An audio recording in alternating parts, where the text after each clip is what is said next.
Forget Plymouth Rock. Forget Jamestown.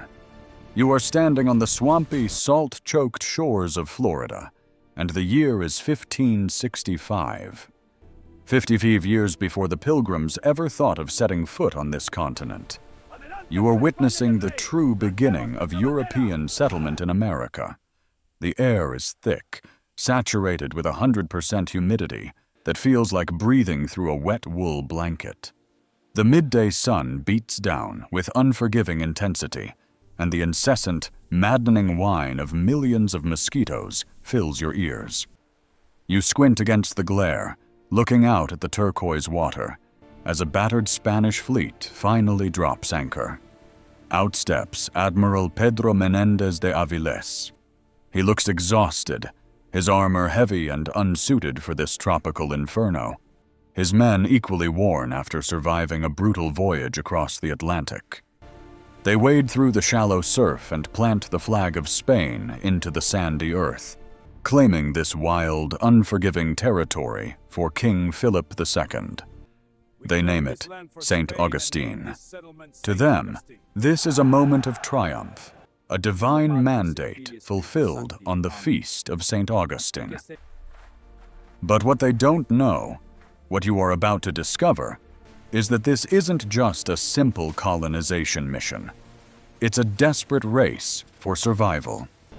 Because just a few dozen miles to the north, a massive French fleet, armed to the teeth and carrying 1,000 Huguenot soldiers, is preparing to set sail.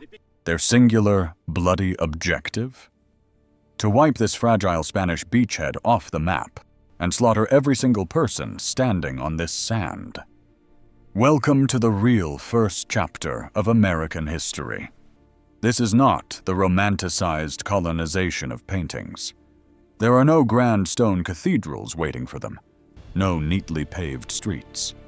There is only a vast, untamed wilderness. The Spanish find themselves in an environment that actively resists them. The heat is a physical weight, baking the soldiers in their heavy iron armor and thick wool uniforms. They are walking ovens in a green inferno. They hack at the dense palmetto scrub, the sharp fronds slicing through fabric and skin, the smell of damp pine and salty marsh mud clinging to everything. But look closely at the people dragging timber and digging trenches. This isn't just a group of Spanish conquistadors. The air is filled with a cacophony of languages.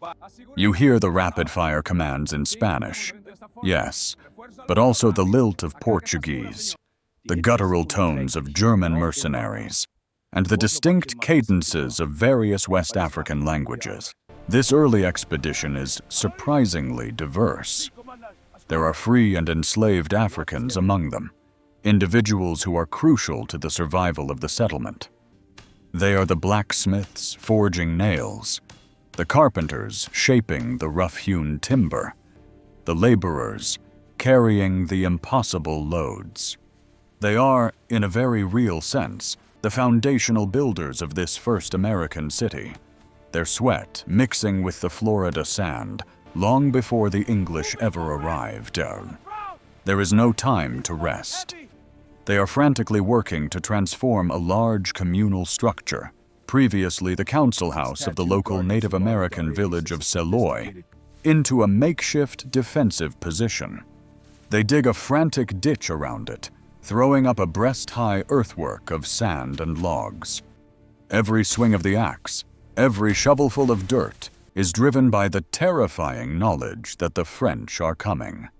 It's a wooden fort, fragile, flammable, and barely adequate, but it's all that stands between them and total annihilation. Are you hungry after all that digging?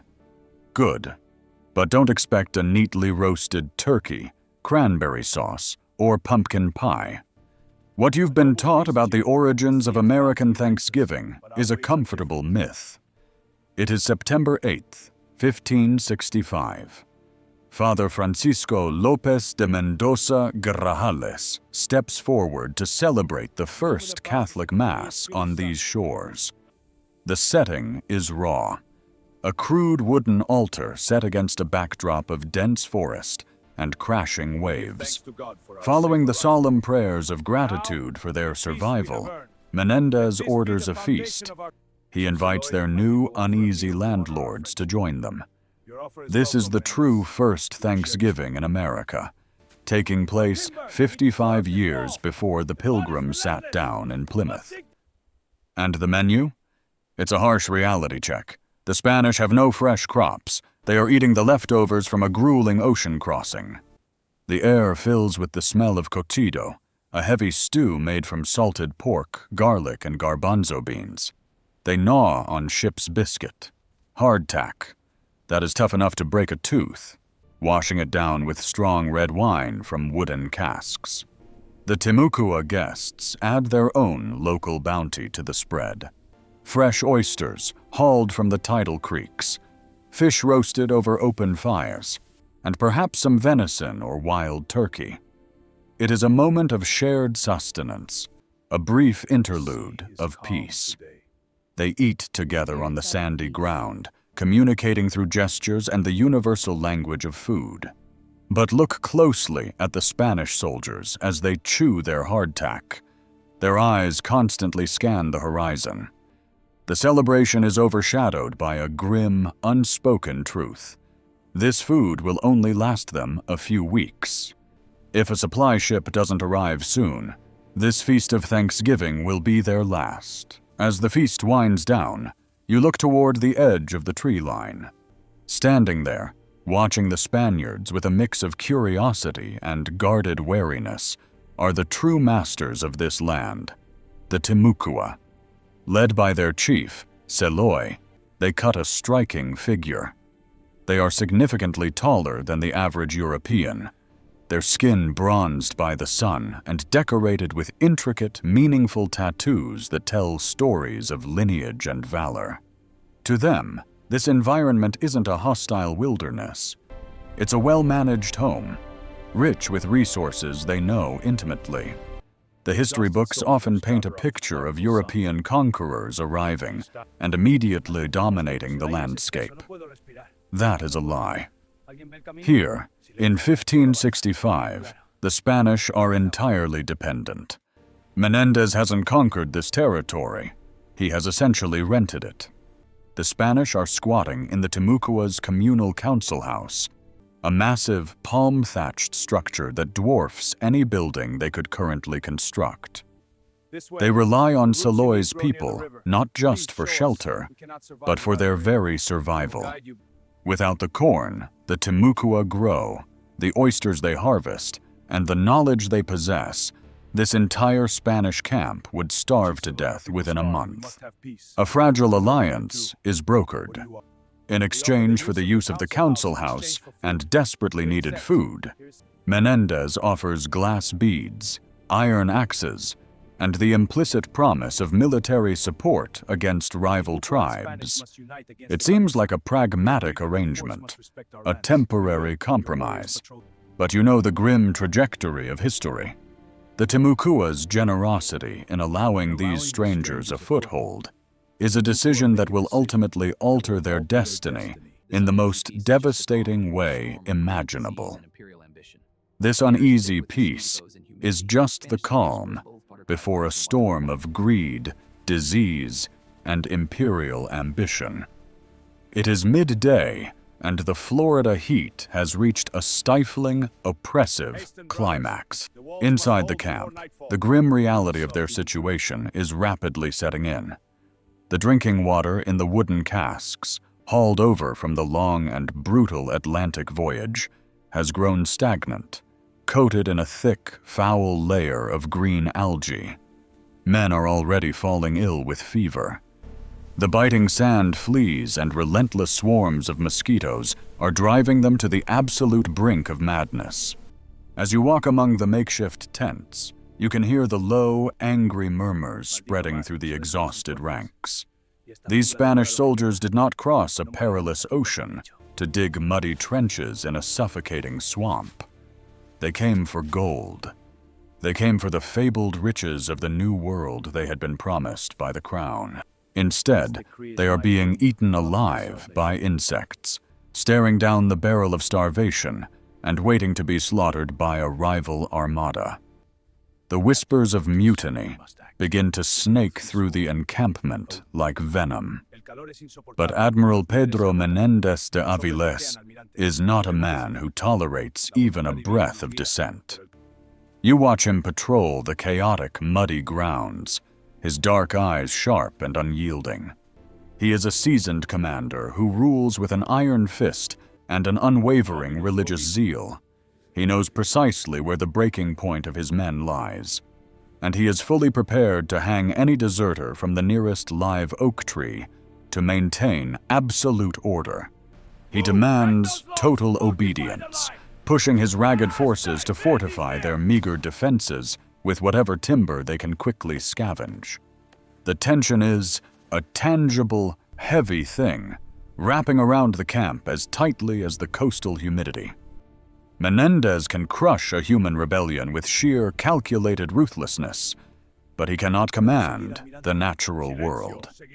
Even as he aggressively silences the mutinous whispers, the wind suddenly dies. The oppressive heat briefly breaks, replaced by a strange, unnatural drop in barometric pressure. You look past the wooden palisades, past the terrified soldiers, toward the eastern horizon. The sky over the Atlantic Ocean is turning a bruised, violent shade of black and purple. Menéndez cannot negotiate with what is coming. A massive, churning shadow is creeping in from the sea, and the enemy has finally arrived.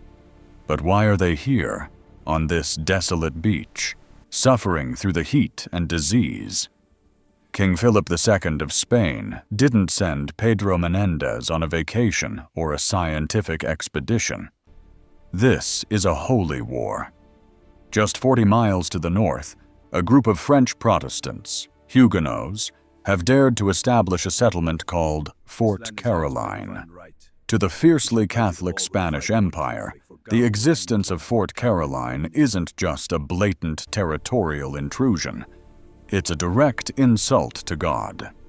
Worse still, the French have been using Fort Caroline as a staging ground to raid the treasure-laden Spanish galleons returning from the Americas. Menéndez has been given a very clear, very ruthless mandate: obliterate the French. No quarter given. No prisoners taken. The tension in the St. Augustine camp is thick enough to cut with a knife. Spies and native scouts have brought back terrifying news. The French commander, Jean Ribault, knows exactly where they are. At any moment, sails bearing the French flag could appear on the horizon. And then, the worst happens. The alarm bell on the wooden watchtower rings out frantically, shattering the oppressive stillness of the afternoon. A sentry points wildly out toward the ocean. The ships of the French fleet, their cannons loaded and ready, are slowly moving into the waters just off St. Augustine. The French outnumber the Spanish drastically. A massacre seems absolutely inevitable. The alarm bell continues its frantic tolling. You stand on the muddy berm, gripping a rusted pike, your eyes fixed on the horizon. The French galleons, commanded by Jean Ribault, are unmistakable now. Their sails billow menacingly as they maneuver into attack formation just beyond the sandbar. You can practically hear the orders being shouted in French, the terrifying clatter of cannons being run out of their ports. The Spanish defenders around you, already weakened by hunger and disease, murmur desperate prayers. The Catholic cross they brought to this shore seems horribly small against the encroaching armada. The silence before the slaughter is deafening. You can hear your own heart hammering against your ribs. But then, the atmosphere shifts. The punishing heat abruptly vanishes, replaced by a sudden, unnatural chill. The sky, previously a brilliant, merciless blue, morphs into a bruised, violent purple. The wind doesn't just pick up, it screams. It howls through the palmettos and tears the palm thatch roofs right off the Spanish shelters. The ocean, relatively calm moments before, begins to heave and boil. A massive hurricane, an apocalyptic storm the likes of which these Europeans have never witnessed, slams into the Florida coast. You watch in stunned disbelief as the wind catches the French sails. Instead of attacking, Ribault's mighty fleet is violently spun around. The storm grabs the galleons like toys and hurls them southward, away from St. Augustine, toward the treacherous, jagged reefs of the coastline. The threat is instantly, miraculously gone, swallowed by the gray curtain of the hurricane. The Spanish soldiers fall to their knees in the mud, crying out in thanks. They believe God has intervened to save them. But Pedro Menéndez doesn't see a miracle to be celebrated in prayer. He sees a tactical opportunity written in blood. The French are shipwrecked, stranded, and scattered, and Menéndez is about to hunt them down. The rain hits their faces like freezing needles. The wind howls in their ears, drowning out even the rumble of thunder. But Pedro Menéndez does not order his men to seek shelter. Instead, he gathers 500 of his strongest and most capable soldiers. His plan, a stroke of absolute, brilliant madness. Taking advantage of the devastating hurricane, they will march on foot through the wild Florida swamps to launch a surprise attack on Fort Caroline. You are among those ranks. The swamp water rises to your chest. The thick, oozing mud sucks at every footstep, making each stride feel like uprooting a tree. The darkness is absolute, and the tangled mangrove roots seem to reach out like skeletal fingers to trip you. Venomous snakes and alligators lurk in the murky waters, waiting for anyone foolish enough to slip. Your clothes are soaked and unbearably heavy. Weapons, gunpowder, and meager rations must be carried on your head to keep them dry. It is a genuine march of death, but Menéndez leads the way, a phantom guiding the army through the black water. He refuses to let anyone stop. He knows that Fort Caroline is currently almost deserted. The vast majority of the French forces sailed out with Jean Ribault's fleet, a fleet now being ripped apart by the storm off the coast. The fort is left with only a small garrison of guards, women, children, and the sick, while 500 men gamble their lives in the swamp. Those left behind in St. Augustine live in sheer terror. Women, children, and the infirm huddle together beneath whatever makeshift shelters the storm hasn't already destroyed. They wait. If Menéndez fails, if the French fleet somehow survives and returns, everyone here will be mercilessly slaughtered. They pray, they weep, and they wait in the dark. Night falls over the sodden Florida coast, but it brings no relief, only a deeper, more profound darkness. The hurricane continues to rage, the wind tearing at the meager Spanish camp in St. Augustine. There are no street lamps here, no comforting glow of a sprawling city. The only light comes from the small, sputtering campfires that hiss and pop in the torrential rain, desperately shielded by the bodies of shivering men and women. You find yourself huddled in a makeshift shelter, the air thick with the smell of wet wool, fear, and unwashed bodies.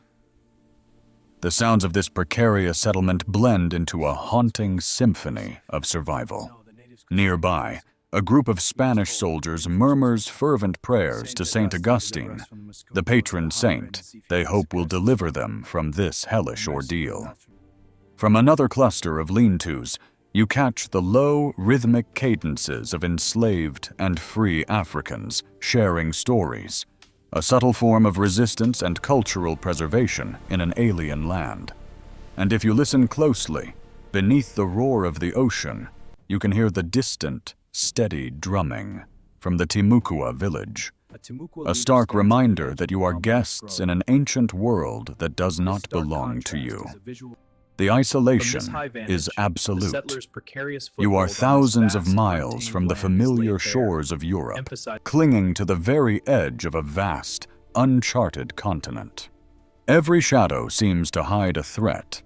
Every crack of thunder sounds like a French cannon. You grip the hilt of a rusted dagger, your knuckles white, eyes wide open in the dark. The sheer gritty reality of colonization isn't about glory or gold. It's about making it through the night. The fate of this entire enterprise now rests entirely on Menéndez and his men, blindly trudging through the alligator-infested swamps. If they fall, St. Augustine falls with them. Days pass in agonizing uncertainty. The storm eventually breaks, leaving behind a battered, exhausted settlement. Then a ragged cheer erupts from the northern perimeter. Pedro Menéndez and his men emerge from the swamp. They are coated in foul-smelling mud, their armor rusted and faces gaunt, but their eyes burn with a dark, triumphant fire. The impossible march succeeded. They had descended upon the lightly defended Fort Caroline at dawn, slaughtering the remaining French garrison while they slept. But the most chilling chapter of this story is yet to be written, and it will happen just a few miles from where you are standing right now today.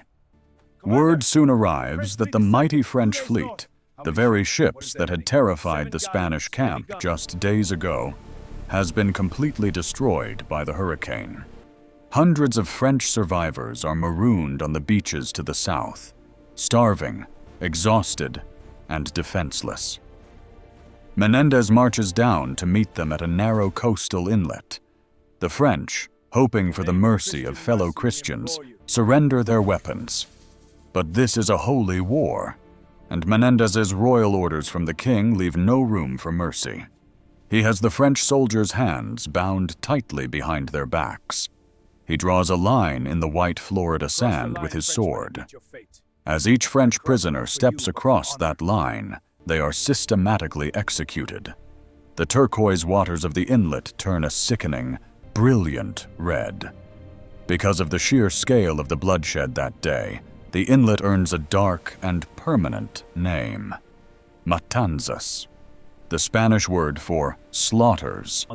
With this ruthless, calculating act, the French threat is completely eradicated, and Spanish control over North America is brutally secured. St. Augustine survives its first terrifying crucible, but the suffering is far from over. This initial camp at the Fountain of Youth site will eventually be moved.